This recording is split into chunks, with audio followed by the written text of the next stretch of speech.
ഇന്ന് നമുക്കൊരു masala fish fry ഉണ്ടാക്കിയാലോ. എനിക്കിന്നിവിടെ കിട്ടിയിരിക്കുന്നത് വള്ളിക്കൊയ്യാളയാണ്. ഞാനൊന്ന് വൃത്തിയാക്കിയിട്ട് വരാം. ഇനി നമുക്ക് മസാല ഉണ്ടാക്കണം. അതിനായിട്ട് ആദ്യം തന്നെ പാൻ അടുപ്പത്ത് വെച്ച് എണ്ണ ചൂടാക്കാം.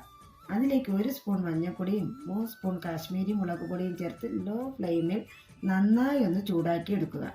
എൻ്റെ ചാനൽ ആദ്യമായി കാണുന്നവരാണെങ്കിൽ സബ്സ്ക്രൈബ് ചെയ്യാൻ മറക്കല്ലേ.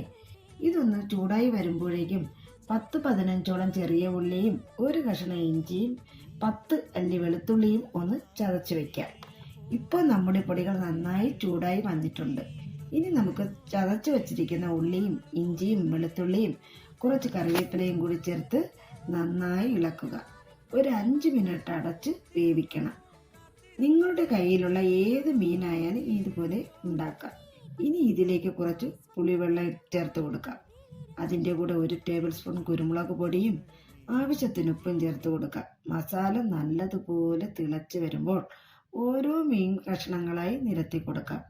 അപ്പോൾ നമ്മുടെ മസാല ഫ്രൈ ഇവിടെ റെഡിയായി വന്നിട്ടുണ്ട്. നിങ്ങളും വീടുകളിൽ ഒന്ന് ട്രൈ ചെയ്ത് നോക്കണേ.